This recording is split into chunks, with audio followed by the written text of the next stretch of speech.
Thank you guys all for joining. Greatly appreciate it. If I mispronounce a name, please yell at me immediately so I don't make the mistake twice. But I've got here Mike Bowery from 10th Street Management. I've got Carl Hensel from Kings Road Merchandise, Ben Brennan from At Venue, Spencer Charnas from Ice Nine Kills and Cleaver Clothing, and Ian Dietrich from 10th Street Management as well, correct? Thank you all for being here. Greatly appreciate it. We're going to be talking today about merchandise and just all the, how we can solve everybody's problems to drive revenue during a time when touring has gone ground to a halt. So Ben, I was hoping we could begin with you, if you don't mind. I'm sure you're always thinking in terms of short and medium and long-term strategies for revenue generation for artists. What's your opinion on the short-term opportunities in merchandise right now?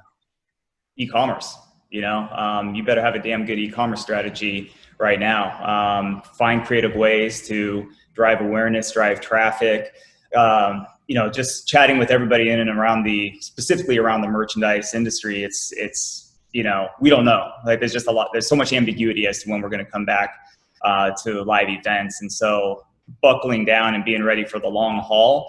Merchandise is a critical revenue stream for all artists. I'd say, if you didn't have an e-commerce game that was on point, it's time to definitely figure out who your right partners are going to be, come up with interesting strategies. And it goes beyond just selling stuff online, but what are some interesting marketing initiatives that you guys can, come up with, and limited edition and exclusive offerings, so that you can build awareness, drive traffic, and ultimately, generate some revenue during this downtime.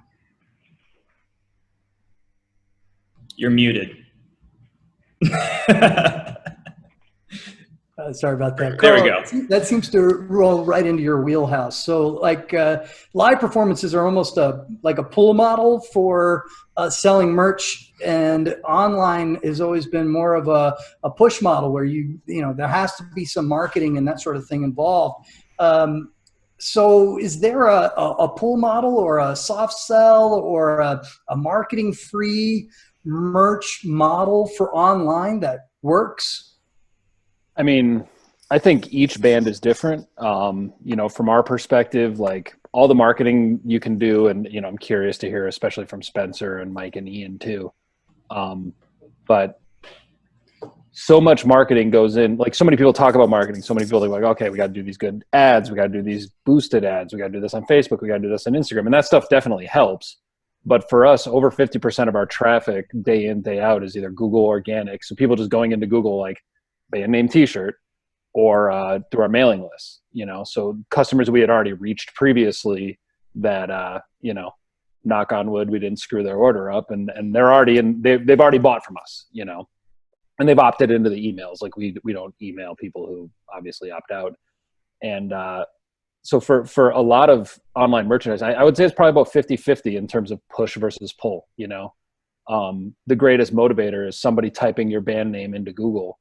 They already have in their mind what they're looking for. Maybe they don't know what the actual design is, but they know, like, I want to get a shirt for this band. And I think right now, for the last 2 months, we're starting to change our strategies a little bit.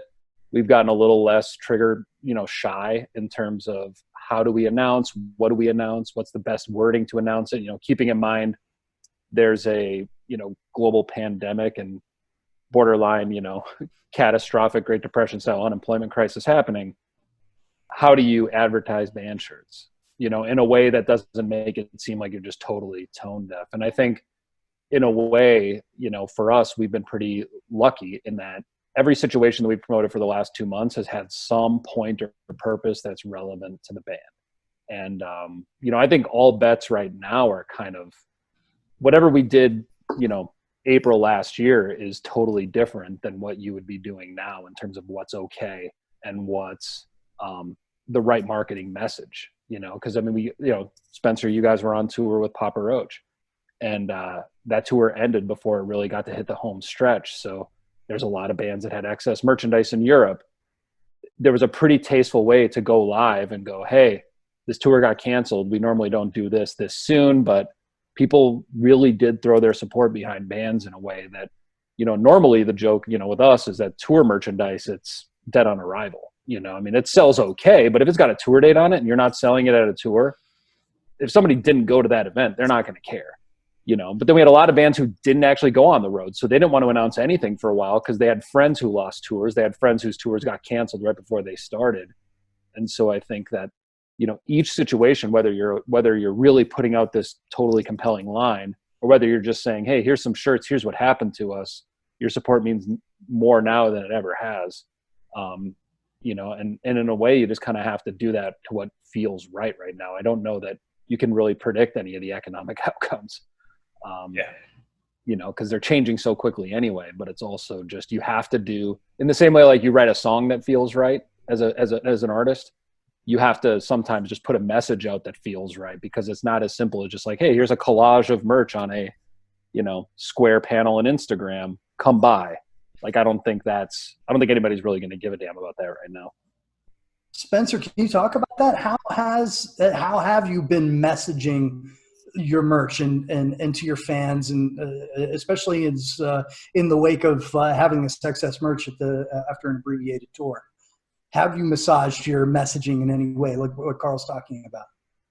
I think for us, it was a combination of doing business as usual and trying to always make an event out of our merch drops. It's not just we're throwing up a shirt and a hoodie and check it out. We developed a system that for me was inspired by the Supreme business model. I would be eating lunch on Fairfax and just see hundreds of people lined up the street waiting to go to Supreme. And I'm thinking, what the hell are they selling in there? I don't know, is it crack? I don't know what they're selling. And just did a little bit more research and realized that it's pretty simple. It's not, rocket science. They're doing things where everything is limited, and they've built a cult following around that. And that's really the business model that we adapted. We're fortunate in the sense that we really have a theme to our band, and it all revolves around horror and horror films and these recognizable characters and us putting our own spin on that.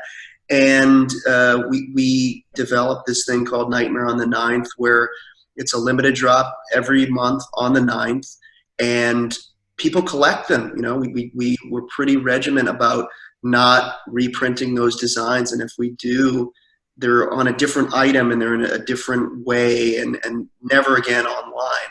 And so we've really built up that demand, and I always approach that stuff as a fan. What did I want from my favorite bands or my favorite horror films growing up?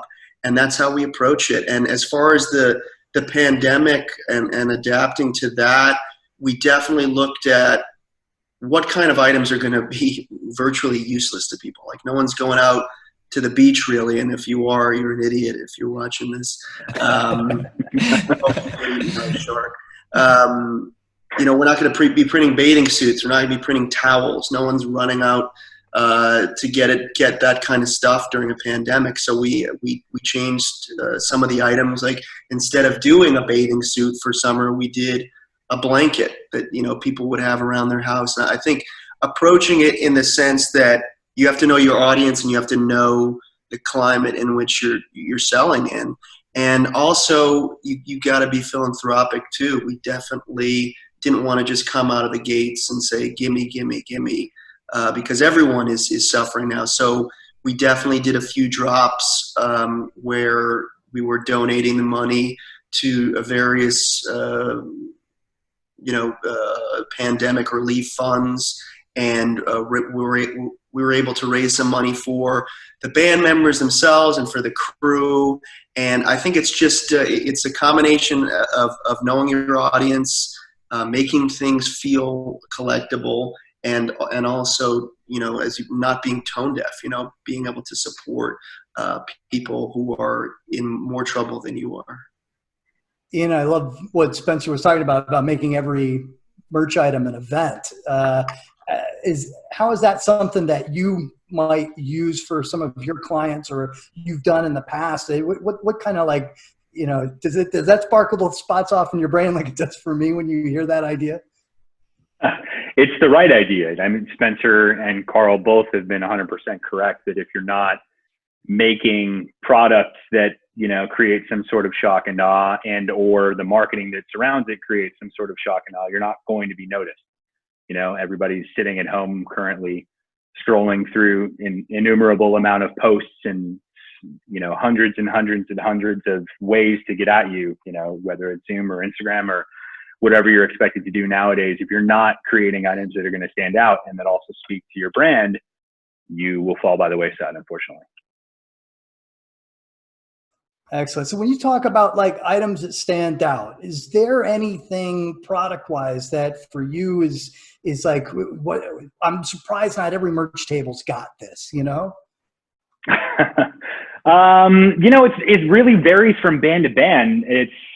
We all pretty much joke within our circles here, especially in the rock business, that we're in the black t-shirt business. So, you know, that's the core item and you build from there. As far as items that, you know, that every merch table, you know, should have, it's something that addresses your audience. It's something that you know your audience buys, and, you know, if it's really just about understanding what your brand is and then creating an item that speaks to that. Ben, Mike, I got to get to you, but I got to post this question to Ben real quick. It seems like right up his wheelhouse.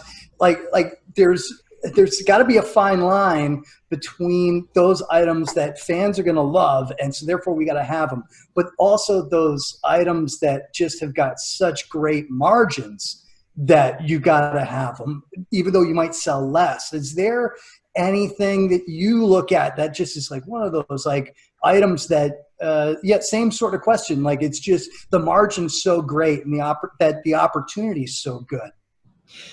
And kind of to what Ian was saying, it really depends, I think, on the band, not to be ambiguous, but it depends on the band and the genre, you know.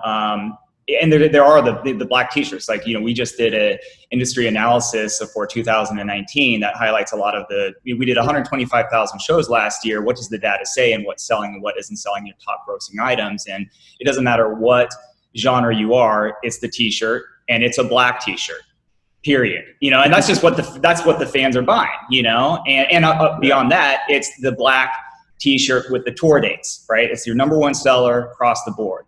And the top, you know, out of all the shows, on the average, 4 items generate 75% of your gross merchandise. And, you know, those 4 items are t-shirts, you know, so you need to be strategic and smart about, you know, what it is. Now, you know, I always love to give an honorable mention to the koozie in the country genre, right? Because the koozie is the 5th, or I think it's the 3rd most selling item at the merch table. It's, you know, what do those things cost to make? Like, you know, 10 cents, you know, for a koozie, and you sell them for $5 a pop. I'll take the $35 t-shirt, throw that in here. Here's 2 20s, and I'm out the door, you know?